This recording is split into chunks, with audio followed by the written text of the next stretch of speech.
Hi, my name's Jenelle Riley. I'm an editor at Variety, and welcome to this SAG-AFTRA Foundation conversation at home with Here a While.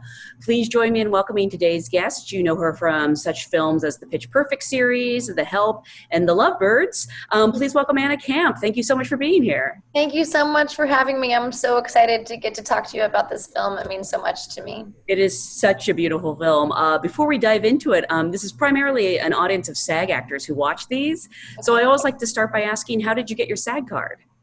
Oh my goodness, I got my SAG card, I think, from the first pilot that I ever shot that didn't ever make it to air.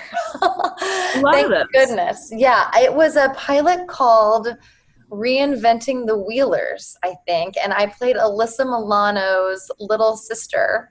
And we shot it in Charleston, South Carolina, which is actually where I am right now. I left to go visit my family, so that's so odd. Yeah, that was my very first acting gig in Los Angeles. So no one ever saw it, but I got to meet Barbara Streisand because of it, because her husband played my father. Roland played my dad in that. And I remember we were all going out to eat, and they were like, "Is Barbara coming? Is Barbara coming? Oh my God, is Barbara coming?" And she came, and it was like epic. I didn't say anything to her, but it was so cool that I at least got to meet Barbara Streisand, and I got my SAG card. So there you go. That's amazing. No commercials or background work or anything, right? I mean, I did do an Enterprise Rent-A-Car commercial. Maybe that's how I got. Maybe that's how I got it. I don't know. But I did two commercials, and then I got that pilot. So maybe it was either the Enterprise Rent-A-Car commercial where I was the driver, and I did the "we'll pick you up" thing. And then there was an Olive Garden commercial that I did that I was so excited. I spent all 4 days shooting it at Silver Cup Studios in Queens in New York. And I remember it finally made it to air, and I was like, "Oh my gosh, that's the family that I waited on in the commercial. Where am I? Here I come. I'm going to come." It's just my apron. Oh, no. Oh, no. Just my apron. My head completely got cut out, but it was really good tray work. It was really good service work. So it was either one of, maybe it was the commercial that I got the card from. You're probably right about that. Well, no, I mean, as long as you got paid for the Olive Garden commercial, apron work is... Yeah, I did get paid. I got residuals for a while, even though my face was not seen. That's pretty great. Yeah. So I want to start at the beginning with Here a While. This is such a unique movie. You play a woman who returns home to Oregon after many years in order to die under the Death with Dignity Act. Yeah. I'm curious how this story found its way to you and what attracted you to the role. Oh, that's a really great question. I was doing a play at the Pasadena Playhouse with this amazing actor, Tommy Sadowski. He's incredible. And we were doing a play called Belleville. And apparently the producer, Deborah Foster, came and saw the play. And I guess it was like a week later, I got sent a script from my manager and agent, and they were like, "These producers are really, really interested for you to play Anna." And at the time, the movie wasn't called Here a While. It was actually called Anna. So I was like, "Oh, wow, well, this, seems pretty, good so far. So far, so good." And then I remember reading the script, and I thought, wow, they want to see me for this? And it was such a gift. Because we all know in Hollywood, actors get typecast a lot.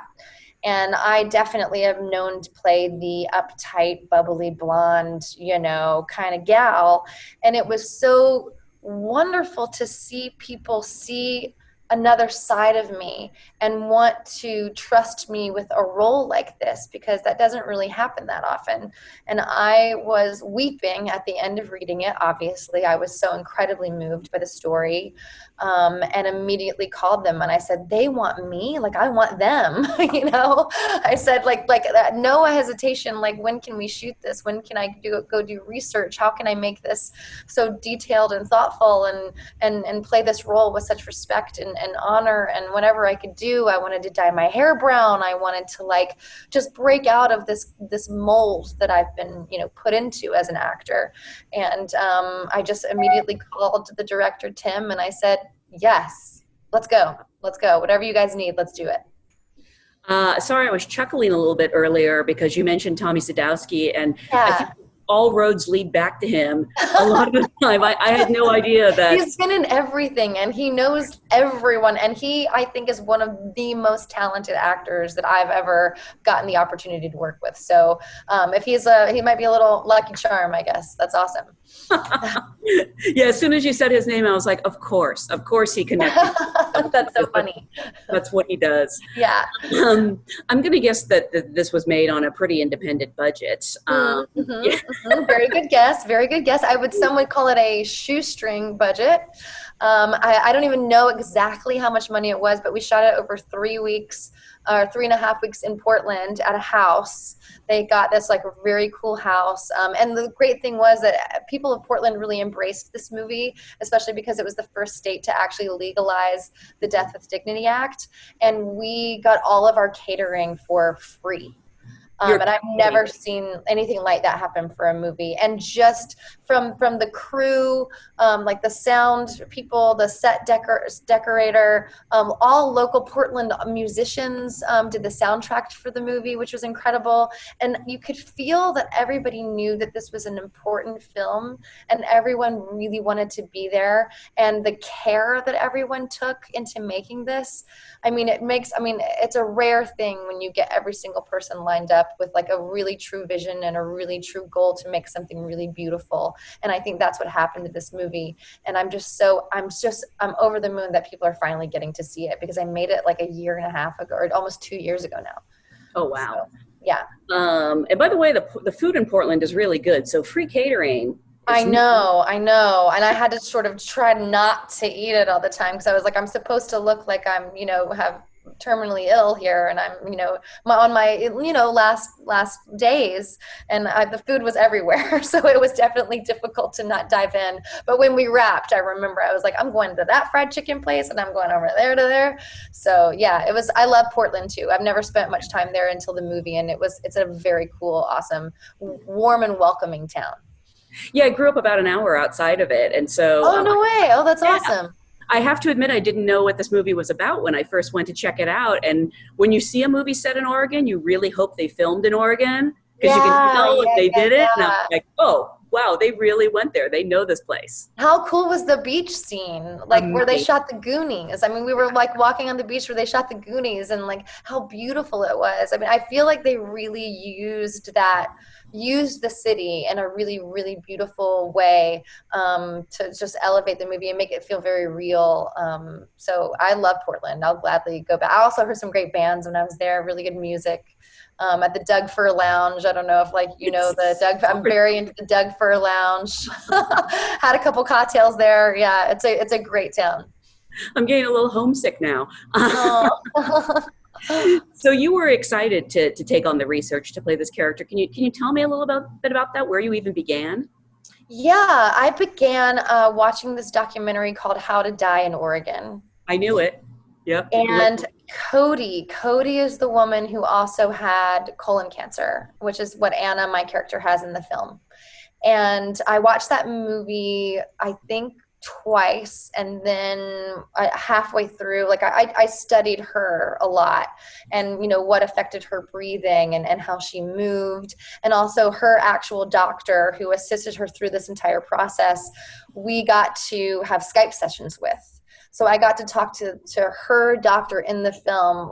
We had a couple sessions where I would just ask so many questions about, how a person goes through mentally this process, how it affects, them, from the beginning of when they decide to do it, and then when, they had doubts whether or not they wanted to, and then that day when they actually make up their mind that they're going to, just that whole sort of roller coaster ride that a human being takes when they decide to leave this earth. I have no idea what that is like. I can't even remotely begin to know the struggle of what that means, and especially how you're going to affect your family members when you tell them.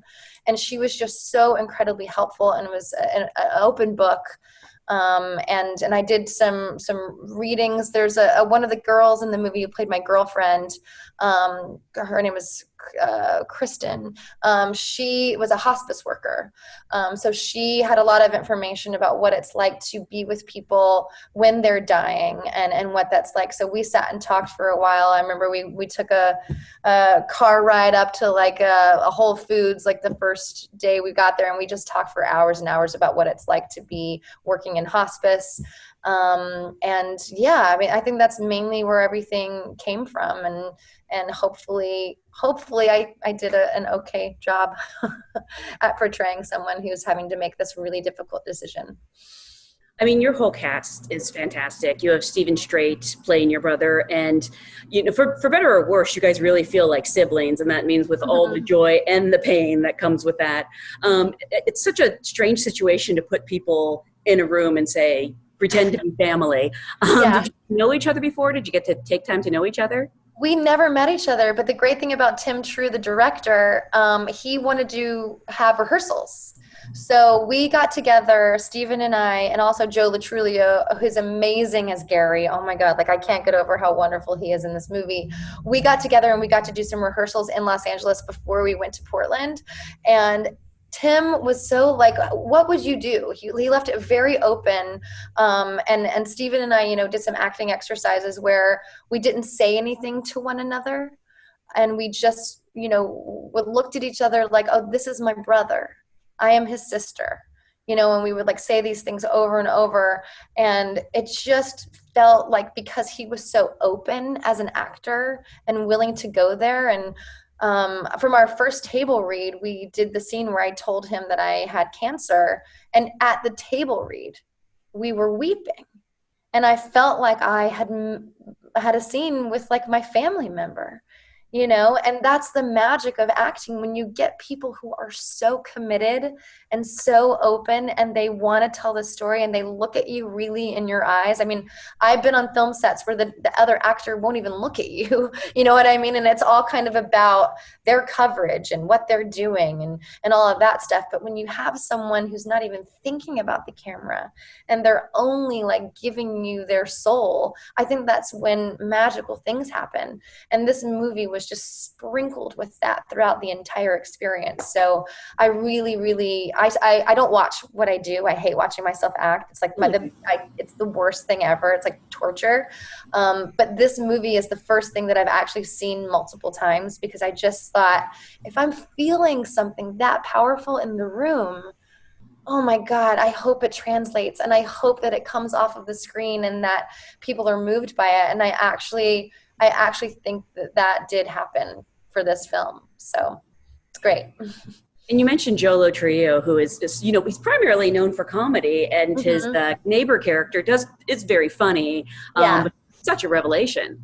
Isn't he just wonderful? And I understandably so, he had some hesitations about playing a character who had OCD and agoraphobia, and he just wanted to make sure that he did it justice and with honor and respect, and he was wonderful. I mean, I think that he created this very well-rounded, humorous, thoughtful, such a smart individual, and like everyone got so much input on their characters, which is another thing that I really think makes this movie kind of special in a way, is that we got to decide what our costumes were.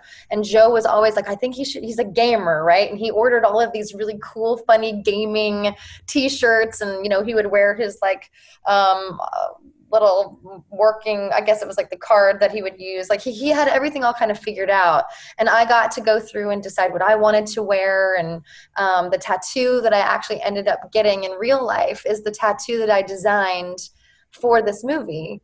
So I designed a hummingbird. I thought that Anna would have a hummingbird because it represents people that kind of are fleeting in and out of your life, and they leave this kind of magical hope behind. So I drew a hummingbird, and they made the tattoo. And then I loved it so much, I decided to go ahead and get it for real. So it's something that I'll keep with me forever. And I'm so happy that I got to design that, and really, it makes it feel like you are a part of it and you're not just reading someone else's lines. It makes you feel like you're really living the role when the producers give up control and trust the actors. And that's so rare. And they really, really, really trusted us. And I can't thank them enough for that. I was surprised you mentioned the co-writer director Tim True. I was surprised to find out this was his feature directorial debut, Yeah. because it's so confident and accomplished. And he's primarily an actor, correct? He is an actor, yes. And he's also a director who directs plays in LA. And I went to go see one of his plays, and he's so smart and so talented and thoughtful. And when you're working with a director who's also an actor, I mean, obviously they just have that dialogue where they can say, like, ask you one little question and you're like, I know as a smart actor what you're trying to get from me right now. You know what I mean? And there's something so soulful about him, that he can kind of just say it with his eyes also. And we had a very beautiful connection, the two of us, just across the room. I would see him, come around, and he'd have his little ball cap on and his little pencil, and he would like always be going like this. And I could just tell like what he wanted, you know what I mean? And he was never overbearing at all. So it was really a beautiful experience. I don't know if you've worked with many first-time directors. Was there ever any hesitation? Well, there's always a bit of a hesitation when you're like, oh no, this could either go really bad if we miss here and we make a movie that could, turn out not so good, especially with someone who doesn't have that much experience. So we did sit down and we did have a coffee where I just, asked him what his vision was and how he wanted to shoot it and what his thought process was. And by the end of that meeting, I was like, oh, he gets it. He knows what's going on. I trust this man completely. Let's go to Portland. Let's pack our bags and let's see what we can come up with. I think that a lot of actors make great directors because they've been on the other side. They know how they like to be spoken to. Mm-hmm. And I'm sort of curious, what do you hope for from a director when you show up to a set? I hope for a director who is open.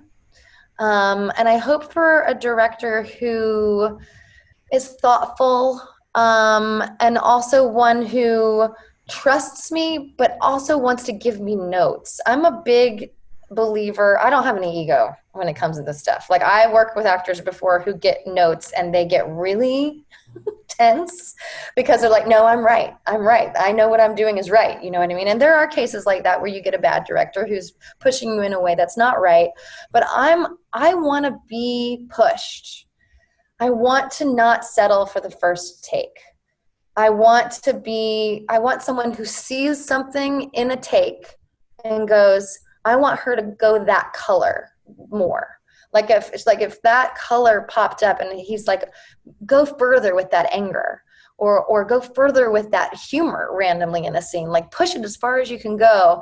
Like, I like doing different things. So that way I know I've kind of done the whole painting, and not, the whole painting, but I've tossed some ideas out there. So that way when they get into the editing room, they have so many options to choose from. And I also think that it helps the character be fuller if you're not just playing that one note over and over and the director settles for that or is afraid to give a note. Like, I also don't like working with directors who I can tell are afraid to give a celebrity or someone, a note because they don't want to offend them.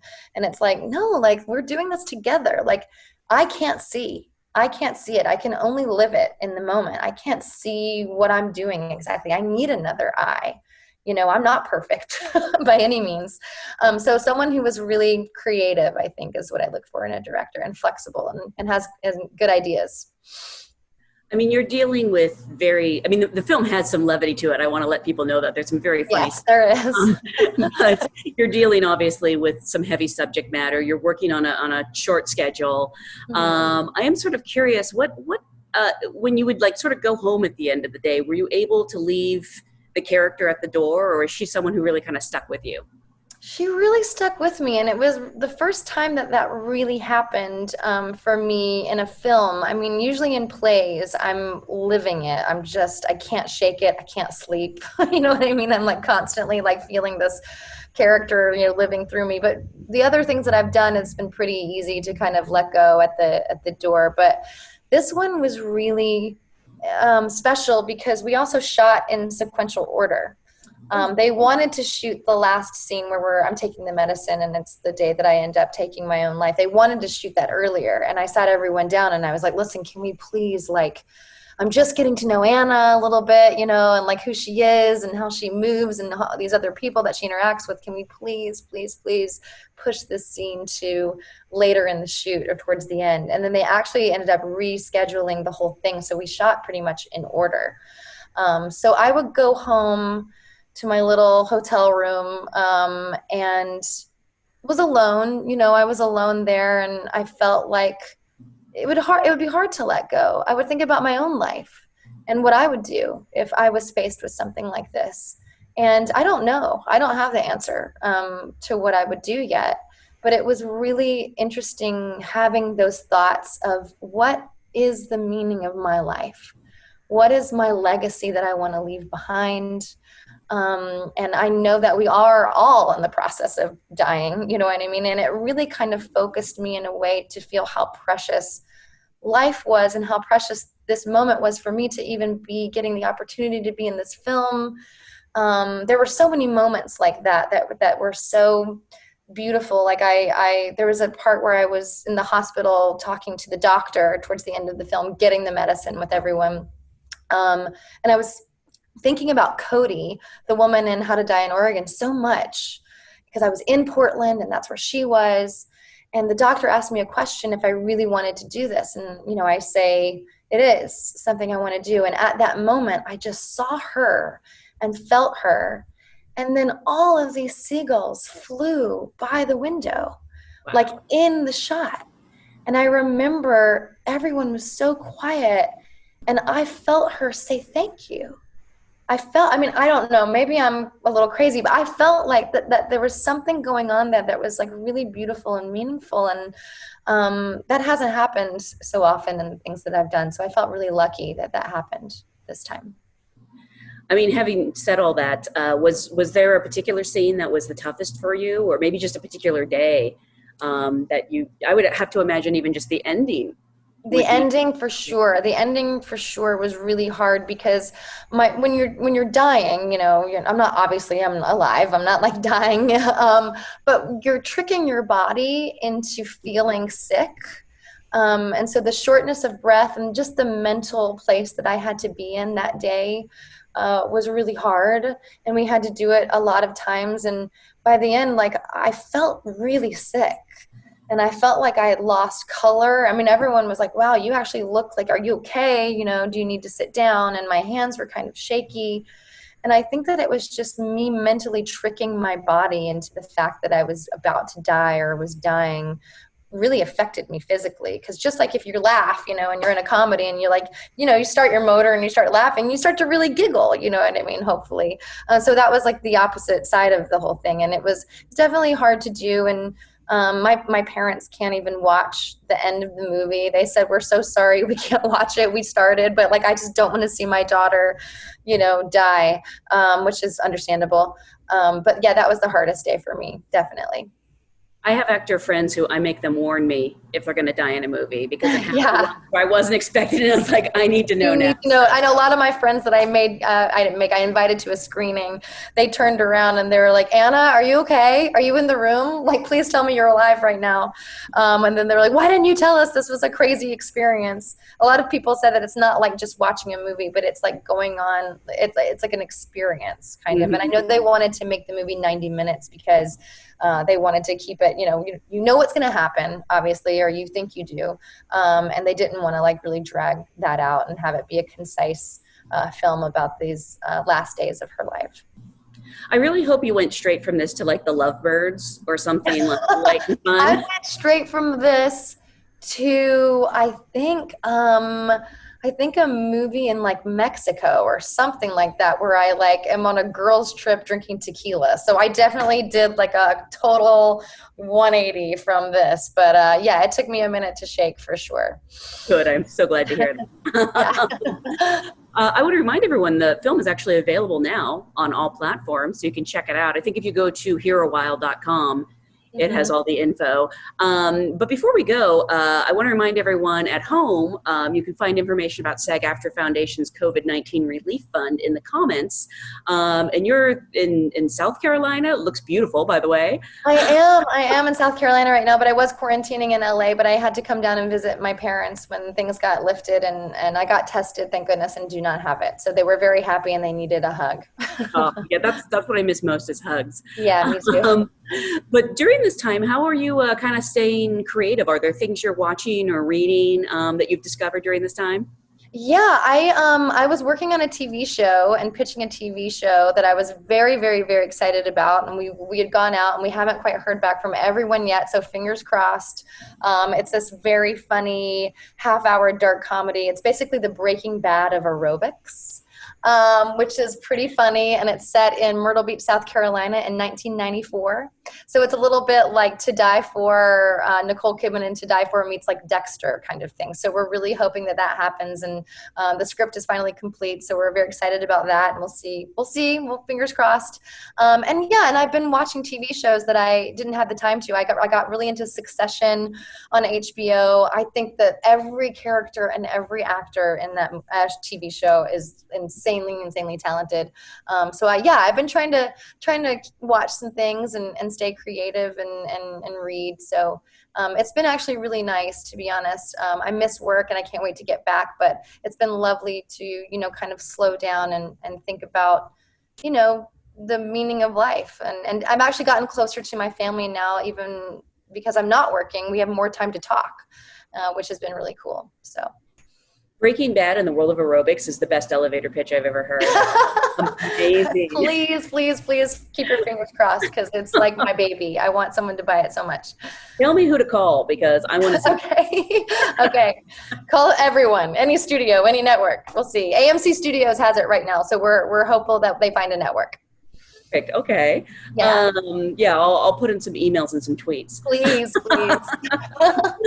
Well, again, I want to remind everyone to check out the movie. It is so well done. It's such a pleasure, which is a strange thing to say, because again, I know it's heavy subject matter, but it's just a really special movie, and I hope that everyone can find it.